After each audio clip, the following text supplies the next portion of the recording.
few years back, I was staying at my girlfriend's dad's house with her for a month. It was situated between a large section of woods and a lake. Her dad owned many acres of land, including much of the nearby woods. He even had this little, I don't want to say path, but very narrow clearing in the woods that I'd like to walk through to clear my head. It was this one unnaturally foggy day that I wanted to go for a walk in the woods. I put on my boots that I'd use for hiking and told my girlfriend I'd be back in a little while. She didn't like to walk in the woods, so I'd always do it alone. Walking into the narrow clearing in the woods, I really took in how foggy it was that day.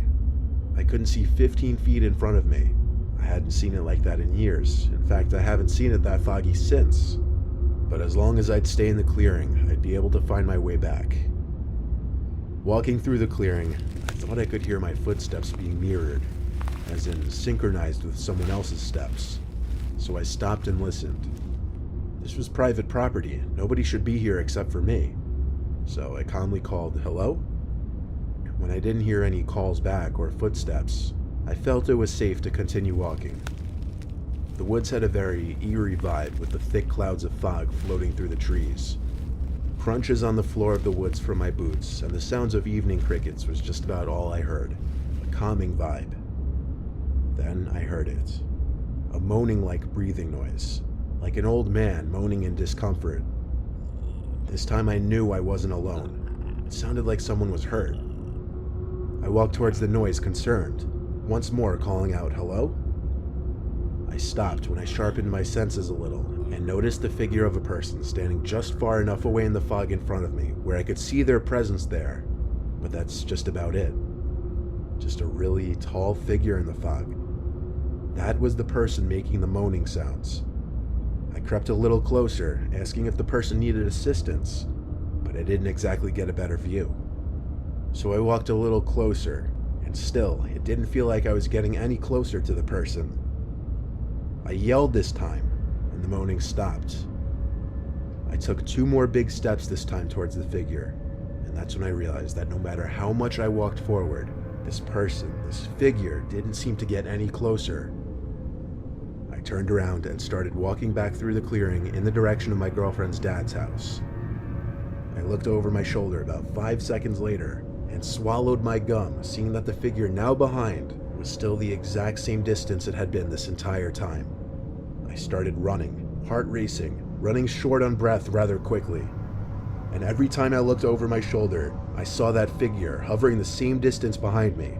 And I use the word hovering now, because I eventually picked up on the fact that I couldn't see the outline of the lower part of the figure's legs. It just looked like this floating apparition in the fog. I eventually made it out of the woods back to the yard of the house. I took one last look at the tree line while it was still in sight through the fog, and I saw the person, figure, apparition, whatever I should call it, right by the tree line. I burst in through the back door of the house, slammed it shut out of breath, and when my girlfriend, her dad, and her brother came in response to my noise, I pointed out into the fog at the tree line, telling them someone or something was following me in the woods, no matter how fast I ran. Her dad put on his shoes and went outside with me real quick. I pointed to where I last saw the figure in the woods, and it was gone. He patted my shoulder and told me I had nothing to worry about. With he and I being 2 6-foot dudes, and with the 2 dogs in the house, no one would be breaking in here. I laughed and pretended for a second as if I wasn't mentally scarred for life from what just happened. I'm not one to believe in ghosts or anything of that nature, but this was definitely the closest thing to paranormal I'd ever experienced. It still sends shivers up my spine to this day.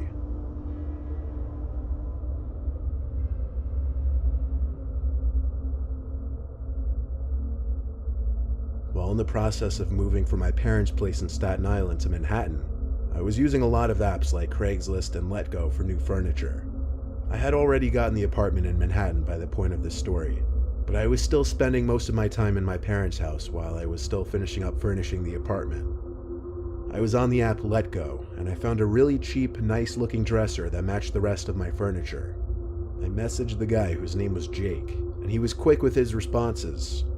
We set up a time and place to meet that night, outside his house on some dead end by a little park.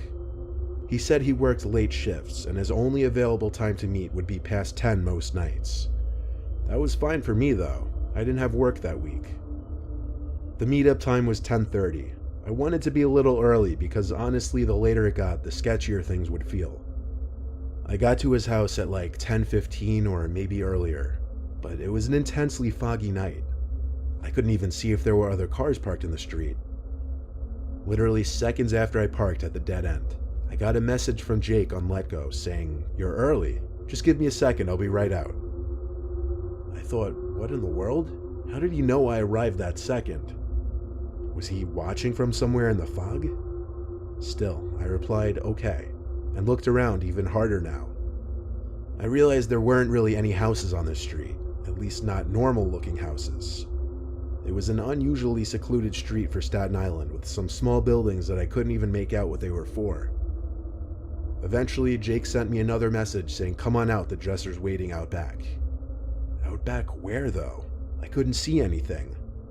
I got out from my car while replying back to him asking where I should go. That's where the responses on the app stopped, and the yells "over here" started. I followed the voice of this Jake person through the fog. I felt as if I were in some bizarre horror scenario. Following his voice, I'd occasionally shout, "I'm coming." I walked through this narrow alleyway-like thing between these two buildings. This wasn't a neighborhood street at all. I called out for Jake as I got through the alleyway to a backyard-type area. I didn't know if it was big or small because the fog, mixed with the darkness, wouldn't let me see more than 6 feet in front of me. Jake was no longer calling out for me. It just went completely dead silent, except for the sound of distant nighttime traffic. I knew in my gut something wasn't right. I was about to make my way back out of there. "Wait, your dresser's just right inside here. Come inside." I heard his voice in front of me, but I could not see him. I didn't respond. I just started backing away towards the small alleyway. I turned around, and I could see other people standing mere feet away from me. Even through the thick fog, I could see them just standing stiff up against some wall or fence. Something bad was going on here. I began a sprint back through the way I came, and I saw and heard I was being chased by at least 3 different people. I didn't run for my truck, as I wouldn't have time to get in, started, and do a 3-point turn. I ran down the road till I couldn't run anymore and got the police on the phone. 2 police cars pulled down the road eventually. One of them picked me up when I waved them down. We got to the location and we went to the little yard area. There weren't any people still back there. The 2 little buildings were both abandoned storefronts. The back door was wide open, but inside was literally nothing. Do I even need to say it? No dresser, obviously. I showed the officers the Letgo conversation. All I had to do was give them the account that posted it, and that would allow them to open an investigation. But somehow nothing ever came of it. I'm not sure how thoroughly the police department even investigated this. All I know is something very, very bad was going to happen to me if I went in that building.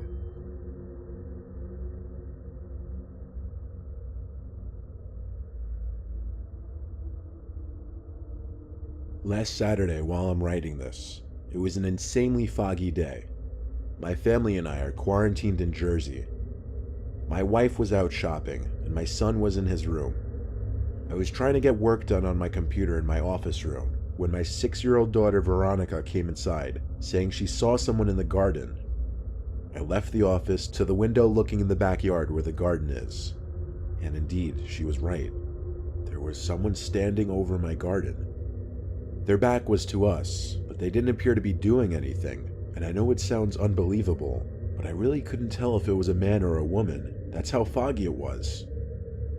I knocked on the glass to try and scare them away. I saw them turn their head, then walk over my garden deeper into the fog until we couldn't see them anymore. I told Veronica to wait inside while I slipped on my shoes and walked out into the fog real quick. The person only walked deeper into my property. See, we live in what I guess kids call bumblefuck, so I have a large yard.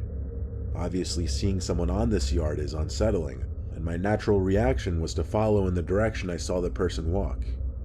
I started to hear a rhythmic thumping noise, and as I got closer to my shed, I realized it was coming from there. The shed came into view when I got close enough, and I saw the person at the door of it, apparently slamming the door shut over and over again. I yelled, "Get out of here," before I call the police. I stepped closer and got a better look at the person. It was some middle-aged woman. She looked disheveled. She said sorry at least 10 times as she literally ran away from me in the direction of the road, quickly disappearing in the fog. Later that night, after my wife and I turned off the TV and tried to get to sleep, the dead silence in the room revealed a sound coming from outside. It was coming from the backyard, and I recognized it as the slamming of the shed door again. I felt sick realizing this. My wife was shaking me, telling me to go out there and chase whoever it was off. I didn't tell her about the woman because I didn't want to scare her. I slipped on my shoes, grabbed a flashlight, and turned on every backyard light on the house. I went outside immediately yelling, trying to sound intimidating. The slamming stopped. It was still foggy out. I had to walk a little bit to be able to see the shed. The shed door was open. The woman wasn't anywhere in sight. I have to admit, I was downright terrified to go into the pitch-black shed at that moment. I figured she had to be in there, but this is what you do as the man of the house. In my best words, I charged into the shed screaming as once again some intimidation factor, but the shed didn't have anyone in it except me. So I shut the door and twisted the little lock on the handle. I yelled some threat about calling the police really, really loud, and then went back into the house.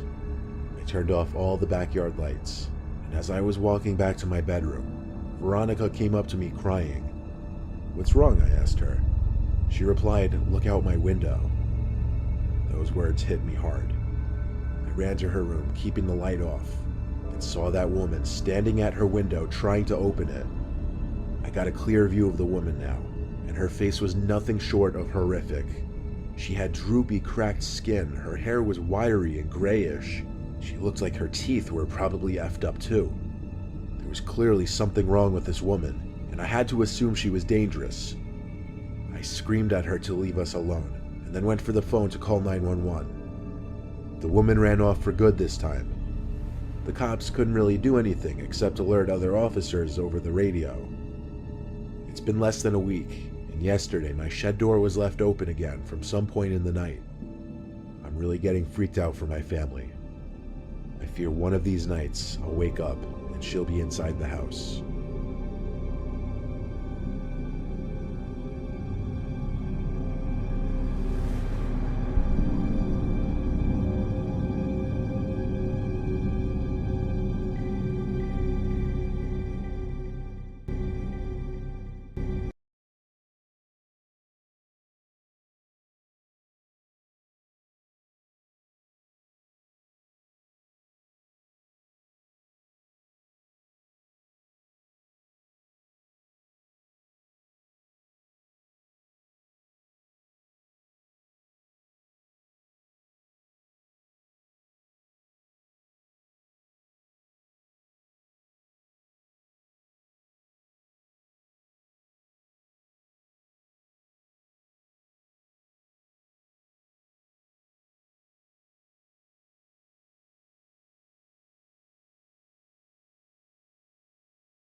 The night I doubted the badge. It was a bitterly cold winter night in December 2019, the kind of cold that bites at your skin and makes your breath hang in the air like a ghostly fog. I was driving my old, reliable sedan, heading to pick up my boyfriend from his late shift at work.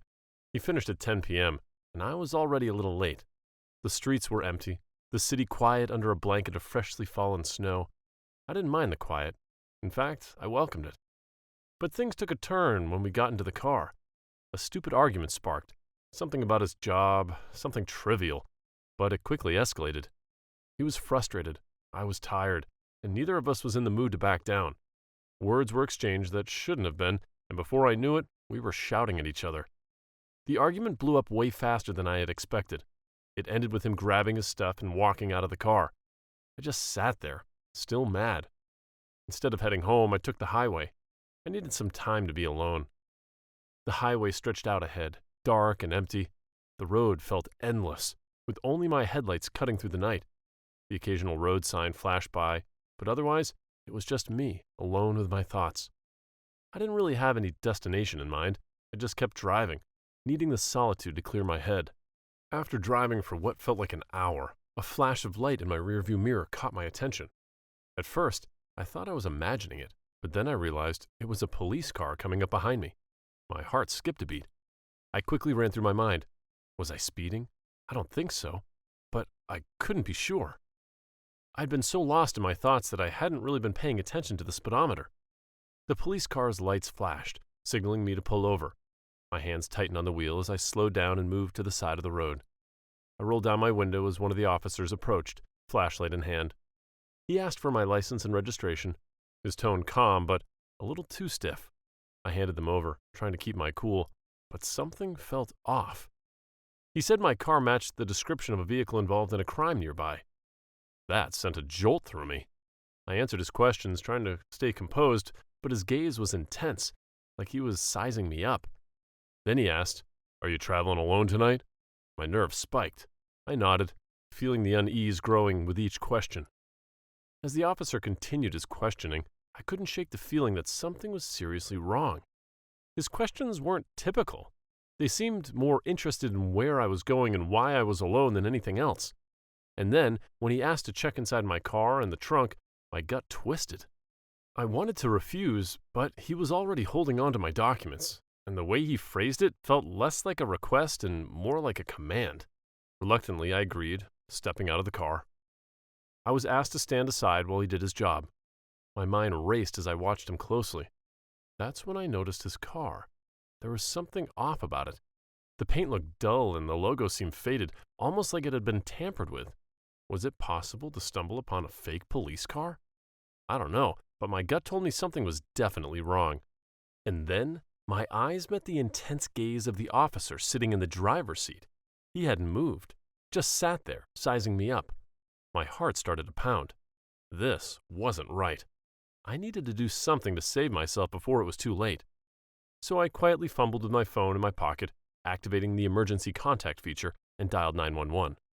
The number I had set for situations just like this.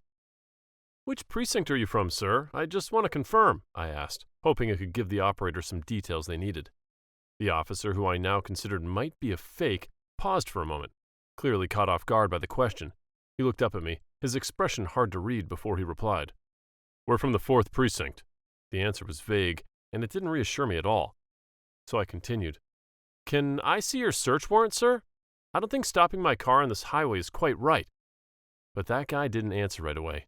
Instead, he looked back into my trunk and turned around, holding up a small plastic bag that looked like it was filled with drugs. My stomach twisted.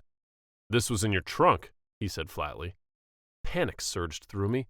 "That's not mine," I blurted out, but he wasn't listening. Before I could react, he snapped handcuffs around my wrists and then threw me inside their fake car. "Help me!" I called out, but my voice was quickly silenced as they gagged my mouth and tied my legs together. Without saying another word, the one in the driver's seat floored the gas and sped off, and I could see the other one climbing into my car, following close behind his accomplice. After the car drove for what felt like 10 minutes, it suddenly stopped. The driver had slammed on the brakes, and I was thrown forward, the seatbelt cutting into my chest. That's when I heard it, a faint but unmistakable wail of sirens in the distance. The driver jumped out, leaving the engine running as his accomplice shouted, "Cops are coming!" Then both of them bolted, abandoning me as they ran into the darkness. The sirens grew louder, and I could see flashing red and blue lights reflecting on the trees. Relief washed over me as the real cops arrived, their cars quickly surrounding me. As the cops untied me and pulled off the gag, the reality of what just happened hit me hard. I got lucky, really lucky. I kept thinking about how bad it could have been if the real police hadn't shown up when they did. From now on, I'm going to trust my gut and stay alert, especially when something feels off. If there's one thing I've learned, it's to trust your instincts and to stay vigilant, because not everyone who wears a uniform is who they claim to be. The Unspoken Accident. So, this story happened about 15 years ago, on August 13th to be exact. I was all set to catch the Perseids meteor shower that night. You know how it is, a once-in-a-year thing, and I figured I'd get the best view from this old cemetery on the edge of town. I know it was quite creepy, but it was the perfect spot. No city lights, just pure darkness where you could see every star in the sky. I jumped in my car around midnight thinking I'd get there by 2 a.m., just in time for the peak of the shower. Now, let me tell you, the road out there is no joke. Twisty, narrow, and honestly, not the kind of place you want to be driving alone at night. But I was too excited to care. I mean, who wouldn't want to see something like that? The first part of the drive was pretty chill. Just me, the hum of the engine, and the open road. But as I got closer, the road started getting rougher, steeper, and way more sketchy. It crossed my mind that maybe this wasn't the best idea. But I was already too far in to turn back. Plus, those shooting stars weren't going to watch themselves. As I was making my way up the sketchy mountain road, it kept getting darker, and I could barely see more than a few feet ahead. Then, out of nowhere, a loud, piercing noise, like metal scraping against metal, hit my ears. It freaked me out for a second, but then I saw something that really got my heart racing. Up ahead, there were these flickering headlights on the mountainside, and then, bam! Just like that, they were gone. I pulled over immediately, thinking it might be a car accident. I grabbed my phone and dialed 911, telling them what I saw. The dispatcher said they'd send someone, but I could tell it might take a while for them to get out here. I couldn't just sit there and wait, so I decided to check it out myself. I drove up to the intersection where, if I had turned left, I would have headed straight to the cemetery for the meteor shower, but I had to put the shooting stars on hold. Instead, I turned right and drove up the mountain to see what was going on with that car. The road was even nastier now, barely wide enough for my car, with these steep drop-offs on the side. One wrong move and it'd be game over. But I just kept going until my headlights finally caught something. A guy standing by the side of the road next to a car that was flipped onto its side, the front end completely smashed in. The dude? He looked like he just crawled out of a horror movie. I pulled over and got out, trying to make sense of what I was seeing. The guy's face was a mess, blood everywhere, clothes all torn up. He was barely standing, swaying like he was about to drop at any second. I asked him if he was okay, but all I got was some mumbled gibberish. His eyes were darting around like he was searching for something or maybe someone. That's when I noticed the car. The passenger side was crumpled, and through the cracked window, I could see a woman slumped over in the seat. My heart sank. This wasn't just some random breakdown. Something bad had gone down here. But to my surprise, the guy just stood there, not saying a word, even when I asked him about the woman. I figured he'd be begging for help, maybe even trying to do something himself. But nope, he just stayed frozen, staring at the wreck like he was in a trance. I get it. He might have been in shock after a nasty crash like that. But come on, most people would be freaking out, doing whatever they could to help, right? I don't know. It just felt off. Really off. But I had no time to dwell on it. I sprinted back to my car, grabbed a tire iron, and ran back, hoping it'd do the trick to break the front glass. The woman was still slumped over in the passenger seat, completely out of it. I started smashing the window with a tire iron, glass flying everywhere with each hit. But that guy, he didn't move a muscle, didn't even flinch at the noise. I finally managed to break through the glass and reach inside. That's when the smell hit me. Gasoline. There was a leak, and it was bad. Panic started creeping in, but I pushed it down. I had to focus. As I fumbled with the seatbelt trying to free her, I noticed something that made my stomach drop. She was pregnant. What the hell is going on here? I worked as quickly and carefully as I could, trying to free her without causing any more harm. Just as I started to pull her out, I heard the sirens.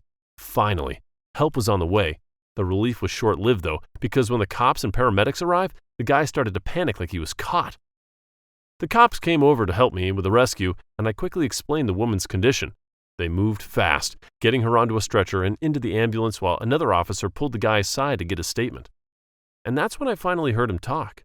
He stammered, barely getting the words out, saying he was driving his wife to visit his sick father, but the brakes failed, sending the car crashing down the slope on the mountainside. I just stood there, watching as they worked on him, but something wasn't sitting right with me. I couldn't shake the feeling that there was more to this story. At that point, I knew my plans to watch the meteor shower were over, so I decided to just drive back home. As I drove, these thoughts kept nagging at me. What would have happened if I hadn't been there? Would the guy have managed to save his pregnant wife, or just left her there alone? I don't know. The whole ordeal left me uneasy, with a feeling I couldn't quite shake off until now. The passenger. This story happened back in 2013 when I was working a delivery job in Riverside, Southern California. Normally, my shifts would wrap up around 7 p.m., but during the holiday season, what we called the December Dash, I was always out late. Most nights I didn't get done until after 9 p.m., but that day was the latest I'd ever stayed out. It was nearly 11 p.m. by the time I finished, thanks to a customer who really needed a package delivered for her daughter's birthday. I mean, how could I say no when she told me her daughter had been waiting all day for it? Finally, I started heading home, and the road was super quiet, more than usual. I guess it made sense since it was so late, but it felt like the whole town had gone to sleep. I rolled down the window to get some fresh air and just focused on getting home and calling it a night. As I was driving along, something up ahead caught my eye. There was a woman on the side of the road, frantically waving her arms. It was late, and seeing someone out like that was pretty unusual, so I slowed down to check it out. She was in a nurse's uniform and looked like she was in her late 40s. Even from a distance, I could tell she was in a hurry, like she really needed help. I pulled over, and she came up to my car fast, her voice shaky as she explained she needed to get to Riverside Community Hospital. Apparently, there had been some kind of accident, and they'd called her in for an emergency night shift. She looked exhausted, with worry written all over her face. I paused for a second, thinking about how late it was and how tired I was, but I couldn't just leave her there. "Hop in," I said, unlocking the door. She thanked me over and over as she got in, clutching the small, worn-out bag. As soon as she was settled, I started driving again, now with an unexpected passenger beside me. We started driving, and the car was dead silent. She seemed pretty on edge, kept looking around and holding onto that worn-out bag like it was something precious. I figured I should say something to ease the tension. "So, what kind of accident was it?" I asked, glancing over at her. She paused for a second before saying, "It was a car crash. They didn't give me any details, just that they needed everyone at the hospital." Her answer seemed a little off, but I figured she was just rattled. I mean, if you're rushing in to help after an accident, you're bound to be a bit scattered, right? So I decided not to press further and let it go. After driving a few more blocks, she suddenly spoke up, like she had just remembered something.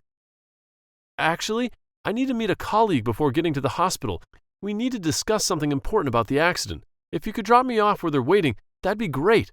I'll go with them from there so you can head on your way." I hesitated for a moment, but then I thought, she probably knows the area better than I do, so I went ahead and made the turn. After winding through a couple of side streets, we finally reached the spot she mentioned. I pulled over, but the place seemed pretty sketchy. Rundown buildings, barely any light, just a real dive compared to the rest of the city. It felt like she had just picked a random spot in this deserted part of town. She thanked me as she got out of the car, holding onto that worn-out bag of hers. But what threw me off was that there was no one waiting for her. The street was completely empty. "You sure you're okay here? I don't see anyone around," I asked, feeling a bit uneasy. "They're probably just running late," she replied, totally calm. "You should go now. Thanks again, but you should really get going." I didn't feel great about it, but I nodded and started driving off. As I did, I kept an eye on her in the rearview mirror. That's when I noticed something weird. Her uniform didn't fit right. It was too big, like she just grabbed whatever was lying around. I couldn't shake the feeling that something was off, but before I could think more about it, she walked away and disappeared between the buildings. I drove on, but the image of her lingered in the back of my mind. A few minutes later, I turned on the radio, hoping to clear my head, but instead of music, there was this breaking news alert. My heart practically stopped when they started describing a suspect in a nearby murder case, a woman in her 40s, possibly wearing a nurse's uniform as a disguise. The report mentioned that she had been involved in a violent altercation earlier that evening, stabbing someone before fleeing the scene. As soon as I heard that, my mind went into overdrive. The description matched the woman I had just dropped off, and suddenly everything clicked. The oversized uniform, the sketchy answers, that random deserted drop-off spot, it all made sense now, and not in a good way. I started freaking out, realizing I might have just given a ride to someone seriously dangerous. My grip tightened on the steering wheel, and I knew that I had to do something. I pulled over to the side of the road and called 911. When the operator picked up, I quickly spilled everything. They wanted me to stay on the line until the cops showed up, but honestly, I was too freaked out to just sit there. I asked if I could head home, and they said it was fine, but they might need to contact me later. On my way back home, I kept replaying the whole thing in my head, wondering how close I might have come to something really bad. It wasn't until I finally got home, locked the door behind me, and flopped on the couch that I started to calm down a bit. Even then, though it just didn't sit right, I kept wondering what was going to happen next. If they'd catch her, or if she'd managed to slip away again. And honestly, the creepiest part was not knowing what the hell she had in that bag she was holding onto so tight.